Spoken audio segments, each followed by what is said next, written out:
हाय नमस्कार मु होची आपनकर प्रिय बंटी एसएस मोटिवेट क्लास को आपको बहुत बहुत स्वागत। तो मुझे कि आज एक बड़ अपडेट जोटा कि सुभद्रा योजना विषय एपर्यंत जार सुभद्रा योजना टंका पड़ी ना से माने लास्ट पर्यंत देखंतु एवं मो चैनल को जदि न आसी ताले सब्सक्राइब कर देबा भूलिबेनी।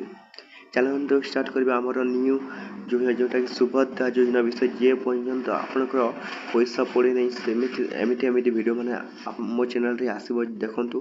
तो आपनको मु पुणी कहि जो माने ए पर्यंत सुभद्रा योजना टंका पड़े नहीं द्वितीय किस्ती तो से माने कोन करबे देखंतु। सुभद्रा रे बहुत गोटे बड़ अपडेट आसी जा फल आपनकर सुभद्रा योजना रे आपनकर फर्स्ट किस्ती पड़ीथिले मते सेकंड किस्ती आपनको मिली नाही कोन पे आपनको कहि देउची जोटा देखो तो बहुत लोकंकर आमर कौन है रिजेक्ट हो जाफल आपण कि भी कर सुभद्रा योजना टंका पड़ो ना जहाँफल आपण मैंने सुभद्रा सेकेंड किस्ती पाइपर ना जहाँफल आपण मैंने रिजेक्ट हो जाइए आप सुभद्रा योजनार जो फास्ट लोकंर आसनी एपर्यंत आउ सेकेंड लोकंर आसनी सुभद्रा योजना लोक मानकर तो से मैंने कौन करेंगे देखो एनपीसीआई गोटे रिजेक्ट तालिका आसी जोटा कि आपण मैंने घर बस चेक करेंगे आपंकर आसी कि ना एवं निज स्टाटस आपण मैंने सुभद्रा योजना किपर आप चेक करेंगे आपको ये भिडियो मुझे संपूर्ण भाव में जनइबी और मो चैनल को जब न आसी सब्सक्राइब कर देवाई भूलें। चलते सुभद्रा योजना न्यू अपडेट कौन कौन रही आपको कहूँ देखो सुभद्रा योजना न्यू अपडेट आसी आमर जोटा कि आप सुभद्रा योजना पाइबा योग्यता है आपण मैंने कौन कर निज स्टाटस चेक करने को देखु एवं निज स्टाटस जब चेक करेंगे जहाँफल आपको किसी जना पड़े आप सुभद्रा योजना टंका पाइबे कि ना। तो आपण मैंने केमी मैंने सुभद्रा योजना टंका पाइबे आम स्टाटस चेक करेंगे देखु।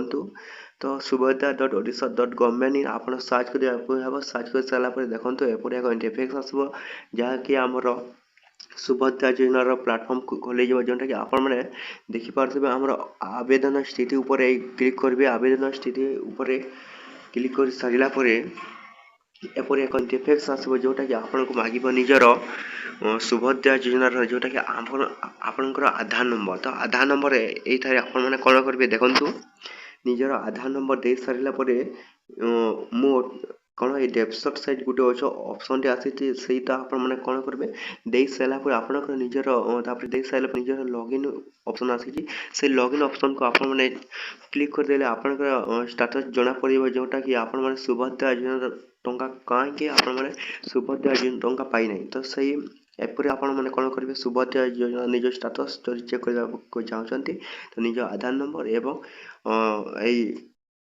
क्लिक आम राइट चिन्ह देदेवे और लॉगिन ऊपर क्लिक कर सारा आप सुभद्रा टंका आपन को कहीं मिललानी जोटा कि आप स्टाटस चेक करेंगे निज मोबाइल साहाय्य। तो यही सब आमर आसी सुभद्रा योजना नुआ नुआ नियम जोटा कि आमर बहु लोकंर एपर्यंत सुभद्रा योजना टंका पाई ना। तो से मुझे जनईदेवा चाहूँगी आपंकर रिजेक्ट हो जाइए जहाँफल आप सुभद्रा योजना टंका द्वितीय किस्ती मिली ना। बहु लोकंर कौन है फास्ट किस्ती मिली ना जहाँफल से बहुत बंचे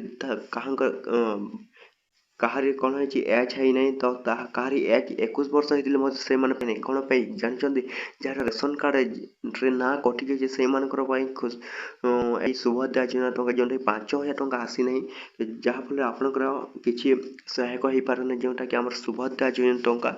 तो आप जदि चाहते आप घरे बसिक चेक करेंगे आपको सुभद्रा मिल कि ना। तो देखो आपको मुझे कहीदे पुणी आपको जदि मिल ना आसी तो आप मोबाइल साहाଯ୍य आप चेक करेंगे देखो। तो हिताधिकारी तालिका उपर आप कौन करेंगे क्लिक करेंगे तो क्लिक कर सारा देखो एपरी एक इंटरफेस आसो जहाँकि आपको मांग निजर कौन जिला ब्लॉक एवं ग्राम पंचायत। तो आप कौन करेंगे देखो निज जिला ब्लॉक एवं ग्राम पंचायत देवे निजर आपंकर जिला केउटा से देदेवे और निजर ब्लॉक आप कौन से देदेवे दे सारा आप कौन करेंगे निजर ग्राम पंचायत देदेवे। तो ग्राम पंचायत दे सारापर आप कौन करेंगे देखो ऊपर क्लिक करेंगे तो देखो ऊपर क्लिक कर सारा तो आमर आसी जाइए एनएसी जोटा कि आमर आपन को मिलबो कि न मिलबो जोटा कि आपन को सुभद्रा योजना टंका। तो आपण मैंने यहीपर भाव में कौन करेंगे देखो ये पीडीएफ ऊपर क्लिक करेंगे। तो प्रथम पीडीएफ ऊपर आप कौन करेंगे क्लिक कर सारा ଆମର ଆସିଯିବ ଯେଉଁଟାକି ସୁଭଦ୍ରା ଯୋଜନାର ଯେଉଁଟାକି ଆପଣଙ୍କୁ ମିଳିବ କି ନ ମିଳିବ ସେଇ ଯେଉଁଟା ପ୍ଲାଟଫର୍ମଟି ଯେଉଁଟାକି ଫର୍ମ ବେନିଫିସିଆରୀ ଲିଷ୍ଟ, ତ ସେଇ ଉପରେ ଆପଣମାନେ କ୍ଲିକ୍ କରିସାରିଲା ପରେ ଦେଖନ୍ତୁ ଇଲିଜିବଲ୍ ଯେଉଁଟାକି ଆପଣମାନେ ସୁଭଦ୍ରା ଟଙ୍କା ପାଇବା ପାଇଁ ଯୋଗ୍ୟ ଅଟନ୍ତି ନା ନାହିଁ ସେଇଟା ଆମର ଆସିଯିବ, ଯେଉଁଟାକି ସୁଭଦ୍ରା ଯୋଜନାର ନ୍ୟୁ ଅପଡ଼େଟ୍ଟା ଆସିଛି। ତ ଦେଖନ୍ତୁ ଆମର ଆସିଲାନି କାହିଁକି ନା ଏଇ ସର୍ଭରଟା ଟିକେ ଡାଉନ୍ ଅଛି, ତାହେଲେ ଆପଣ କ'ଣ କରିବେ ନିଜର ସେକେଣ୍ଡ PDF ଡାଉନଲୋଡ଼ କରିବେ।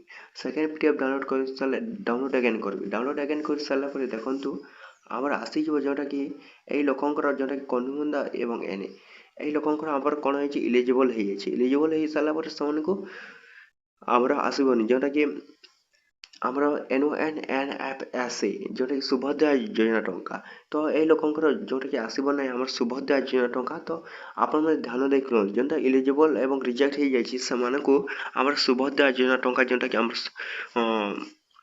ଏବଂ ଆମର ପ୍ରଧାନମନ୍ତ୍ରୀ ଯେମିତିକି ଆମର ମୋଦି ଏବଂ ମୁଖ୍ୟମନ୍ତ୍ରୀ ମହେନ୍ଦ୍ର ମାଝୀ ଏବଂ ଉପମୁଖ୍ୟମନ୍ତ୍ରୀ ପ୍ରାପତି ଆଚାର୍ଯ୍ୟ ଯେଉଁଟାକି ଏହିସବୁ ନିୟମ ଯେନ୍ତା କରିଛନ୍ତି ସୁଭଦ୍ରା ଯୋଜନା ବିଷୟରେ। ତ ଏଇ ଲୋକଙ୍କୁ ଦେଖନ୍ତୁ ମିଳିବ ନାହିଁ ସୁଭଦ୍ରା ଯୋଜନା ଯେଉଁଟାକି ଅପଡ଼େଟ୍ ହେଇନାହିଁ। ପ୍ରଥମେ ଯେଉଁଟା ଦେଖନ୍ତୁ KYC ଅପଡ଼େଟ୍ ବହୁତ ଲୋକଙ୍କର ହେଇନାହିଁ, ଯାହାଫଳରେ ଆପଣମାନେ ସୁଭଦ୍ରା ଯୋଜନାରୁ ବଞ୍ଚିତ ଅଛନ୍ତି। ଯାହାଫଳରେ ଆପଣମାନେ ଯଦି ଚାହୁଁଛନ୍ତି ସୁଭଦ୍ରା ଯୋଜନା ଟଙ୍କା ଆପଣଙ୍କୁ ମିଳିବ ବୋଲି ତାହେଲେ ଆପଣ ଭଲସେ KYC ଅପଡ଼େଟ୍ କରିନିଅନ୍ତୁ, ଯାହାଫଳରେ ଆପଣଙ୍କୁ ସୁଭଦ୍ରା ଯୋଜନା ଟଙ୍କା ଆପଣଙ୍କର ଆକାଉଣ୍ଟକୁ ଯିବ। ଏବଂ ଆପଣଙ୍କର ଯଦି କେତେଟା ଆକାଉଣ୍ଟ ଦେଖନ୍ତୁ ଦୁଇଟା ତିନିଟା ବହୁତ ଲୋକଙ୍କର କ'ଣ ବହୁତ ଲୋକଙ୍କର ଦୁଇଟା ତିନିଟା ବୋଲେ ବହୁତ ଆକାଉଣ୍ଟ ମାନ ଥାଏ, ଯାହାଫଳରେ ସେଇମାନଙ୍କର ନିଜ ଆକାଉଣ୍ଟ ଚେକ୍ କରନ୍ତୁ ଏବଂ ନିଜ ସୁଭଦ୍ରା ପ୍ଲାଟଫର୍ମକୁ ଯାଇ ଆପଣମାନେ ଚେକ୍ କରନ୍ତୁ ଯେଉଁମାନଙ୍କର ସୁଭଦ୍ରା ଯୋଜନା ଟଙ୍କା ପଡ଼ିନାହିଁ। ତ ବହୁ ଲୋକଙ୍କର ଗୋଟେ ପ୍ରଶ୍ନ ଆପଣଙ୍କର ମୋର ସୁଭଦ୍ରା ଯୋଜନା ଟଙ୍କା କେବେ ପଡ଼ିବ। ତ ଦେଖନ୍ତୁ ଆପଣଙ୍କର ସବୁ ଠିକ୍ଠାକ୍ ହେଇସାରିଲା ପରେ ଆଉ କିଛି ଦିନ ରହିଲା ଆପଣଙ୍କ ସୁଭଦ୍ରା ଯୋଜନା ଟଙ୍କା ପଡ଼ିବ। ଆପଣମାନେ ବ୍ୟସ୍ତ ହୁଅନ୍ତେ ନାହିଁ। ତ ଏତିକି ଭିଡ଼ିଓ ଥିଲା, ଯଦି ଭଲ ଲାଗିଲା ଆମ ଚ୍ୟାନେଲକୁ ସବସ୍କ୍ରାଇବ୍ କରିବା ପାଇଁ ଭୁଲିବେନି। ଏମିତି ନୂଆ ନୂଆ ଅପଡ଼େଟ୍ ଆସିବ ଯେଉଁଟାକି ଆପଣମାନେ ସବସ୍କ୍ରାଇବ୍ କରିଲେ ନୂଆ ନୂଆ ଜାଣିପାରିବେ ଆମ ସୁଭଦ୍ରା ଯୋଜନା ବିଷୟରେ କ'ଣ କ'ଣ ରହିଛି ଏଇ ନୂଆ ନୂଆ ଅପଡ଼େଟ୍।